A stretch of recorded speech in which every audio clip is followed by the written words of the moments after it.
The sun was beginning to rise over Walter Harris's vast property, illuminating the fields and barns he had built over decades of hard work.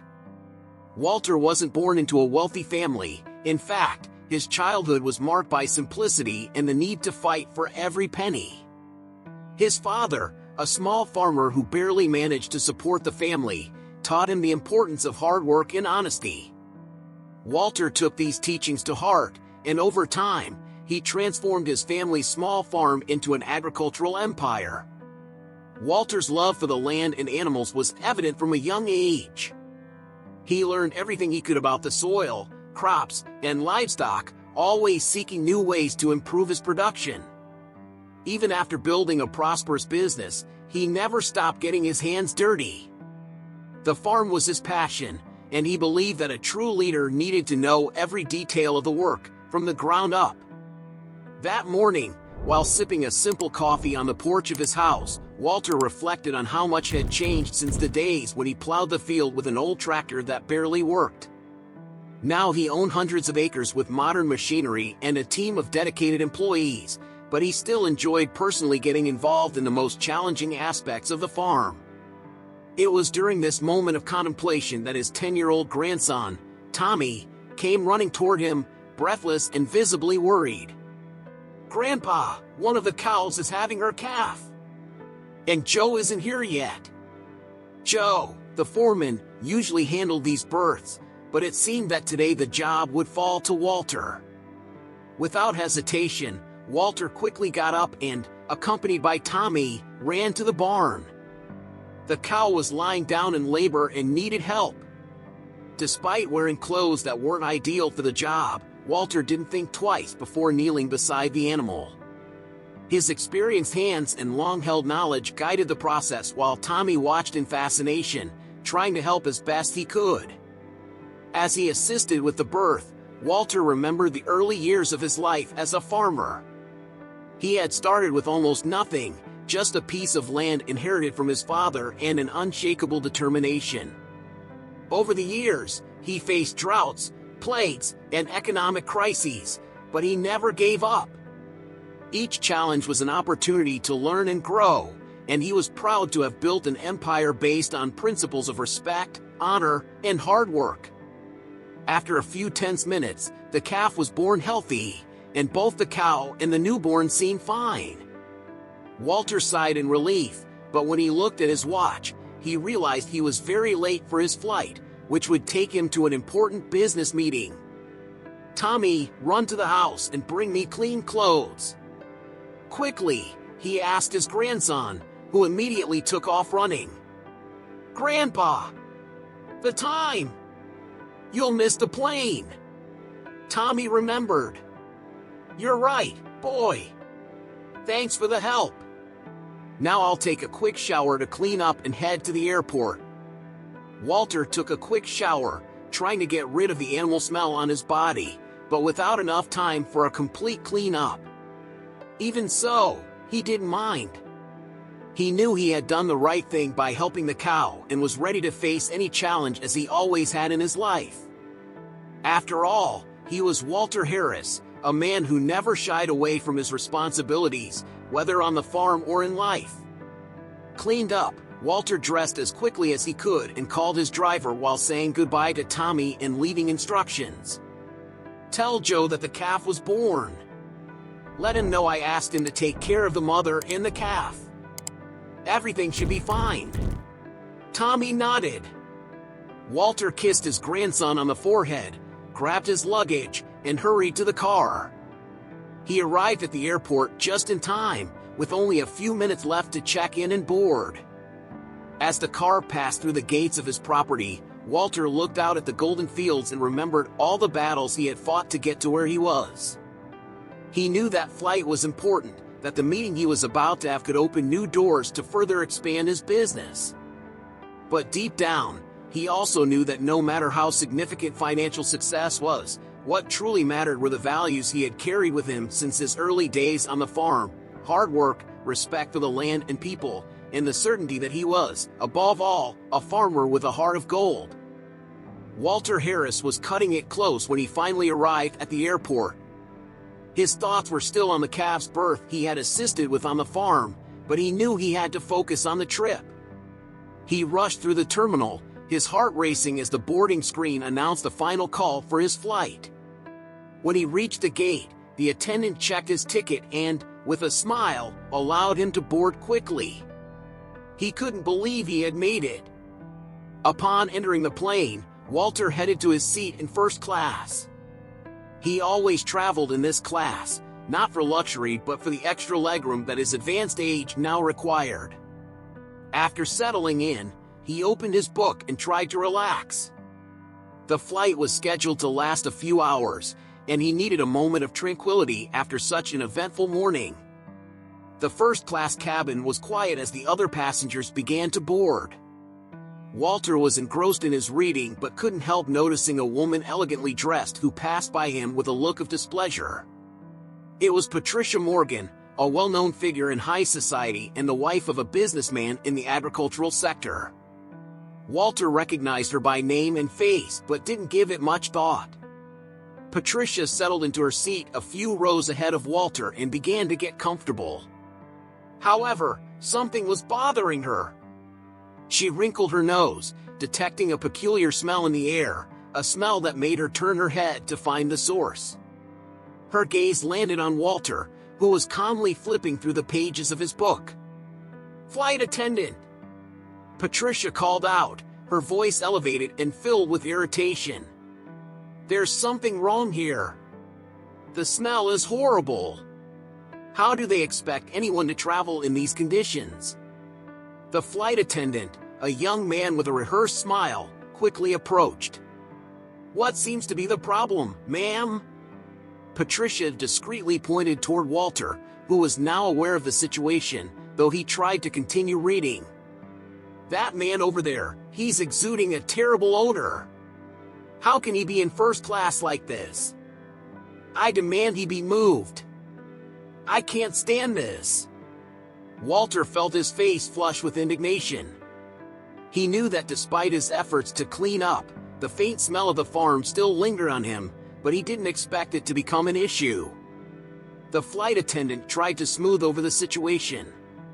"Ma'am, all passengers in first class paid for their seats and have the right to be here. I can offer you a wet wipe or an air freshener to make you more comfortable." "A wet wipe?" Patricia retorted, her voice rising. "I paid for comfort, not to smell like a barn. He needs to be moved to economy class where this kind of thing is more appropriate." Walter looked around, noticing that the other passengers were beginning to take note of the argument. Some seemed uncomfortable, while others clearly avoided getting involved. He wanted to argue, but before he could say anything, the flight attendant left, visibly unsure of how to handle the situation. Minutes later, the flight supervisor, a man with a serious expression, appeared. "Mrs. Morgan, we understand your concern, but we need to respect the rights of all passengers." "Respect my rights? What about my right to have a comfortable flight?" "I demand he be relocated," Patricia insisted, growing more irritated. The supervisor looked at Walter, then at Patricia, and realized that the situation could escalate quickly. He knew Patricia Morgan and was aware that she wasn't just any passenger. The influence of her family was significant, and a problem with her could have negative repercussions for the airline. "Mr. Harris," the supervisor said calmly, "we understand that this is a delicate situation. Could we offer you a seat in economy class, just to ensure that everyone is comfortable during the flight? This, of course, would be temporary." Walter was incredulous. He couldn't believe he was being downgraded simply because of a smell, something he couldn't avoid due to the circumstances. But the cold look from Patricia, the indifference of the other passengers, and the supervisor's stance made him realize that despite being the customer, he was at a disadvantage. "If that's what needs to be done, then so be it," Walter responded in a controlled tone, slowly rising. The dignity he had always carried with him now felt like a heavy burden. He grabbed his carry-on bag and followed the flight attendant to economy class, where he found a seat among passengers who, in contrast, seemed indifferent to his smell.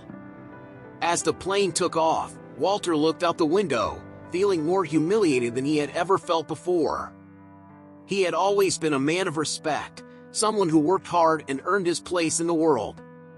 But now, on a simple flight, he felt disregarded and belittled by a woman who seemed to believe that her social status gave her the right to treat others with contempt. As the lights of the city below faded into the horizon, Walter wondered who this woman thought she was to feel so superior and what he would do with the burning sense of injustice now simmering in his chest.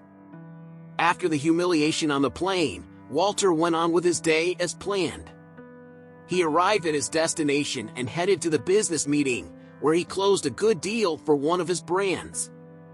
The sense of indignation lingered, but he kept his focus and managed to accomplish what he needed to.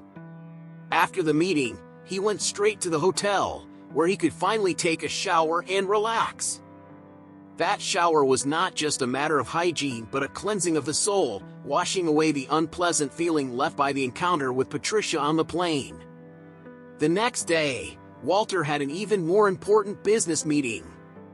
He knew that this negotiation required a personal touch, which is why he decided to go directly to the home of the businessman, Richard Morgan. That morning, he dressed in his best suit, had a hearty breakfast, and took a taxi to Richard's address. The house, located in a luxurious neighborhood, was imposing, with well-kept gardens and architecture that exuded wealth. Upon arrival, he was greeted by a butler who escorted him inside the residence. Walter observed every detail of the house as he walked down the long corridor to the living room, where he was invited to sit. The butler offered him water, which he accepted, trying to stay calm while waiting. A few minutes later, Richard Morgan entered the room. He was a middle-aged man with a strong presence and a cordial smile. After exchanging pleasantries, the two sat down to discuss the details of the business. They talked about Walter's farm, the specific needs for agricultural equipment, and how Richard's company could meet those demands. The conversation flowed well, with both parties showing interest in closing the deal. Richard seemed satisfied with the direction of the negotiation, and Walter, though still carrying the frustration from the previous day, was determined to remain professional. It was then that, with a smile, Richard said, "I want you to meet someone very important to me. She will be delighted to meet my newest business partner." He stood up and called for someone. Walter felt a slight chill down his spine, as if something was about to happen. A thought began to form in his mind, but he dismissed it, thinking he was being paranoid. As he waited, he heard footsteps coming down the stairs, and the sense of anticipation grew. Walter felt the tension in the air increase as Patricia entered the room. The brightness in Richard's eyes faded as he noticed the evident discomfort in Walter and the sudden paleness of his wife. Patricia, still processing the surprise, opened her mouth to say something, but the words seemed to fail her. Walter, however, maintained his composure. He knew this moment was crucial and that he needed to handle the situation directly. "Walter, this is my wife, Patricia," Richard said, still trying to maintain a sense of normalcy. He obviously hadn't picked up on the immediate unease that had arisen between the two. "Dear, this is Walter Harris, the farmer I was telling you about. We've been discussing a very promising partnership." Patricia tried to force a smile, but it was clear she was shaken. Walter, on the other hand, clasped his hands calmly, his gaze fixed on Patricia. The coldness in his eyes made her look away for a moment. "I remember you very well," Walter finally said, his voice firm. "You're the same woman who, just yesterday, insisted that I be moved to economy class on a flight because, in your words, I was smelling like animals." Richard frowned, surprised and confused. "Patricia, what is he talking about?" Patricia tried to compose herself. I didn't know who he was, Richard. It was an uncomfortable situation." "Uncomfortable for you?" Walter interrupted, not allowing her to continue. You humiliated me in front of everyone as if I was less than you because of the work I do. Yes, I was smelling like animals because I had to help deliver one of my cows. My grandson needed help, and I couldn't leave him alone. I didn't have time to shower before the flight, but I never imagined I'd be treated that way. Richard was visibly unsettled. Walter, I'm sorry about that. But please, don't mix this situation with business. We can resolve this in another way. Walter shook his head, still in control but with his decision already made. Richard, business is based on trust and respect. If your wife, who should be your greatest example, treated me this way, how can I trust that I'll be treated with dignity by your company? To me, this isn't just a personal matter. It's about how people are treated. Patricia, do you have anything to say?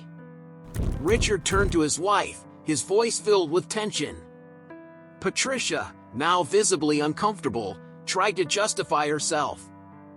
I really didn't know. I was irritated by the smell, but I didn't know that you were someone so important, Mr. Harris. Oh, so if I were just an ordinary man, that would justify what you did?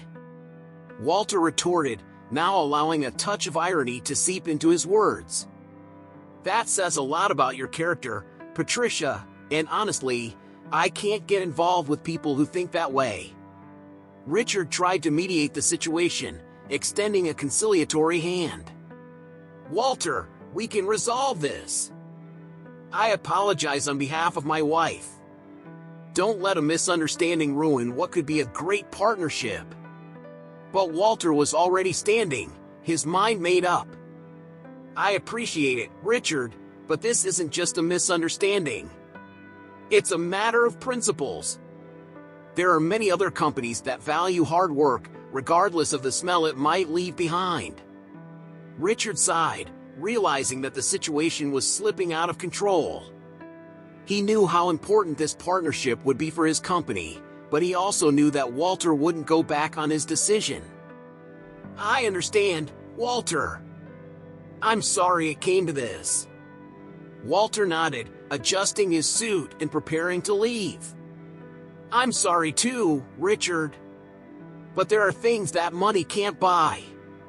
And one of them is respect. With those words, he headed for the door, leaving Richard and Patricia standing in the room, processing what had just happened. As the door closed behind Walter, Richard turned to Patricia, his face a mixture of frustration and disappointment. Do you have any idea what you just did? Richard said, his voice low but filled with reproach. Patricia couldn't respond, feeling the weight of what her actions had caused. Walter wasn't just a client. He was a man of principles who was now out of reach. She knew she had made a mistake that would cost not only her but also her husband's business dearly. Walter left Richard Morgan's house feeling a mix of relief and frustration. He had done what he believed was right, but he couldn't deny that losing the partnership represented a significant setback, both for him and for Richard. However, the inner peace he felt for acting according to his principles was non-negotiable. He knew that, in the end, his self-respect was worth more than any financial deal. As he drove back to his hotel, Walter couldn't stop thinking about how people's values could vary so much. He had always believed in honesty, respect for others, and hard work, principles his father had taught him from a young age. The contrast between his worldview and Patricia's attitude was striking. How could someone think that social status gave them the right to humiliate others? When he arrived at the hotel, Walter went up to his room and allowed himself to relax for the first time since he had embarked on that trip. Sitting in the armchair, he mentally revisited the events of the past few days, from the birth of the calf to the tense meeting with Richard. Although disappointed that he hadn't closed the deal, Walter knew that his crops would continue to thrive. He was still one of the largest producers in the country, and he would find other suppliers willing to work with him fairly. In the days that followed, life on his farm returned to its normal rhythm. Walter resumed managing daily operations, spending more time outdoors with his employees, something that always rejuvenated him. He had decided that he wouldn't let the incident with Patricia and Richard affect his way of conducting business. However, he knew that the repercussions of that encounter would extend beyond his farm. According to a report that reached him through a business colleague, Richard's company was facing a difficult period. The loss of the partnership with Walter had a significant impact, and other clients were beginning to wonder what had happened. Richard, who had always been considered an honest businessman, was now trying to deal with internal crises and mounting pressure. Meanwhile, Patricia remained distant from the issue, feeling increasingly guilty about the situation. She knew she had made a mistake, and no matter how much she tried to justify her actions to herself, the truth was clear: her arrogance had harmed not only Walter but also her own husband. The realization that her behavior had caused so much damage was beginning to weigh on her in a way she had never experienced before. On his farm, Walter moved on. He was still haunted by memories of the humiliation, but he didn't let it define him. After all, he had faced much worse situations in his life, and each one had made him stronger. By focusing on the work he loved and the people who truly mattered, Walter found solace in the simplicity and honesty of his life. He knew he could have acted differently. He could have closed the deal and simply ignored what had happened. But by doing so, he would have betrayed himself and everything he had always believed in. Instead, he chose to keep his values intact, knowing that true wealth was not measured by money or power, but by the ability to live with integrity. Patricia spent the days after the incident with Walter deeply reflecting on her actions. The tension in her home was palpable. Richard, who had always trusted his wife's instincts and decisions, now seemed distant, worried about the future of his company after losing the important contract. Patricia's arrogance and reckless behavior had not only damaged a valuable business relationship but also jeopardized the financial stability of her family. Determined to make amends, Patricia decided she needed to meet with Walter again, but this time not to talk business. Instead, she needed to do something she had rarely done in her life: offer a sincere apology. She knew it was a difficult step that required humility, but she understood that it was the only way to begin to repair the damage she had caused. Patricia arranged to meet Walter at a discreet cafe, far from the eyes of the society that had always revered her. When she arrived, she saw Walter already seated, sipping coffee and reading a newspaper. He seemed calm, but there was a certain reserve in his posture, as if he was expecting something. Patricia felt a knot in her stomach as she approached him. "Mr. Walter, thank you for meeting me," she began, her voice softer than usual. He looked up from the newspaper and motioned for her to sit down. "Patricia," he responded without showing any particular emotion, "I'm curious to know what brings you here." Patricia took a deep breath, searching for the right words. "I wanted to apologize, truly. I know what I did was wrong. I acted impulsively, out of my own selfishness and the belief that the world revolves around me. I didn't realize until it was too late how much I hurt you and how I put my husband's work at risk. I grew up in an environment where people always did what I wanted, and it made me an arrogant person." Walter listened intently, observing every movement and expression of Patricia. There was something different about her now. Her arrogance seemed to have been replaced by a genuine desire for change. "I know that my apology doesn't erase what happened, and it won't bring back the lost contract," she continued, her voice laden with sincerity. "But I want you to know that I'm willing to do whatever it takes to try to make things right. If there's anything I can do." Walter remained silent for a moment, reflecting on her words. He knew that despite what she had done, everyone deserves a second chance, especially when they show sincere remorse. "Patricia," he finally said, "the contract has already been closed with another company, so there's no way to recover it. But life is made up of choices, and sometimes we have to learn from our mistakes to move forward. I believe you are being sincere in your apology, and that's the first step toward redemption." Patricia nodded, feeling a mix of relief and sadness. "I can't offer what was lost, but maybe there's a way to rebuild this bridge," Walter continued. "There are other areas where our companies can collaborate, but this will require hard work, humility, and above all, the understanding that respect and empathy are fundamental in any relationship, whether personal or professional." "I'm willing to do that," Patricia replied, her voice firm but gentle. "I want to prove that I've learned my lesson." "Then let's start over," Walter said, extending his hand. "But this time, make it count." Patricia shook his hand, feeling for the first time in a long while that she was on the right path.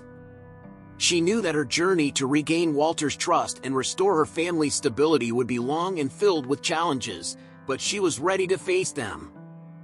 The following months were challenging for Patricia and Richard. Losing the contract with Walter had left a gap in the company's finances, and recovery wouldn't be easy. Patricia, determined to prove her worth and correct her mistakes, threw herself into the work. She and Richard decided to sell some of their luxury assets, including one of the cars and the vacation home, to inject capital into the company. These decisions were painful but necessary to keep the business afloat. In addition, Patricia began to get directly involved in the business, something she had never done before. With Richard's help, she learned about the company's operations, from manufacturing equipment to negotiating with clients. Gradually, she began to earn the respect of the employees and show that she was committed to making the company prosper again. Meanwhile, the new partnership with Walter began to take shape. Although the original large contract could not be recovered, Walter offered the opportunity for small deals, allowing Patricia and Richard to demonstrate their work ethic and integrity. Walter closely monitored each project, evaluating how the company performed and how Patricia handled the challenges. During this time, Patricia also devoted time to reconnecting with Richard. The crisis had driven them apart, but the process of rebuilding the company and their lives helped them grow closer again. Together, they began to rediscover the importance of mutual respect, open communication, and support during difficult times. They not only rebuilt trust in their business but also strengthened their marriage. The partnership with Walter, though small initially, began to grow. Walter saw that Patricia was truly committed to redeeming herself and making the company prosper ethically and responsibly. Over time, he expanded the partnership, and the business began to stabilize again. Patricia, who had once lived in a bubble of privilege and arrogance, now understood the value of hard work, humility, and empathy. She learned that respect isn't something that can be demanded but must be earned. And above all, she discovered that the consequences of her actions, though painful, could lead to personal growth and true character change. 6 months had passed since Patricia and Richard faced the crisis in their company. Life, though still challenging, began to take a more stable and promising shape. What had once been a marriage on the brink of collapse had transformed into a stronger, truer partnership than ever before. That autumn morning, Walter invited Patricia and Richard for lunch at his farm. The landscape, with golden fields stretching as far as the eye could see, offered a peace they both needed after months of tension. When they arrived, they were welcomed by Walter, who guided them to a table set in an outdoor area where a light breeze carried the scent of earth and dry leaves. "I'm glad you could come," Walter said as everyone settled around the table. "I wanted to show you something before we continue our negotiations." Patricia and Richard exchanged curious glances. Walter led them to one of the barns he had recently renovated. "Here," he said, pointing to the sturdy structure. "This barn symbolizes something important to me. It's a reminder that sometimes we need to tear down what's rotten and rebuild on stronger foundations. That's what you did, and I respect that a lot." Patricia smiled, feeling grateful for Walter's support during the difficult times. Thank you, Walter. This journey has taught us a lot, not just about business, but about what truly matters in life. Richard added, yes, and we're grateful for the chance to show that we can change and grow. You've earned it, Walter said. Now let's talk about the future. The lunch was pleasant, with discussions about new projects and expanding the partnership between Walter's company and Richard's. The friendship forming there was not just a business bond but an alliance forged in mutual respect and shared learning. After lunch, Walter took them on a tour of the farm, showing how rural life worked. He explained the challenges and rewards of being a farmer, something both Patricia and Richard began to appreciate more deeply. They saw country life as something simpler but with values that were often lost in the big city. As the sun began to set, painting the sky in shades of orange and pink, Patricia and Richard knew they were ready to return home. They had new challenges ahead, but now they were more prepared than ever to face them. Before saying their goodbyes, Walter looked at Patricia and said, "You've come a long way since that flight. Keep going with humility and determination, and there's nothing you can't overcome." Walter took the opportunity to teach a valuable lesson to his grandson, Tommy. Sitting with the boy on the porch of the house, he explained how life is full of challenges and trials, but it is in difficult decisions that a person's true character is revealed. Walter shared with Tommy that although he had lost a significant contract, the dignity and values he maintained were far more valuable. He showed his grandson that success isn't just measured by money but by the respect you earn from yourself and others. These moments between grandfather and grandson further strengthened their bond, with Walter passing on the same values he had once taught his children. For him, knowing that Tommy was learning these lessons was more gratifying than any financial success. Walter knew he was helping to shape the character of a future leader, someone who would one day run the farm with the same honor and dedication he had always had. If you enjoyed this story, don't forget to subscribe to the channel, like the video, leave a comment, and check out our next story.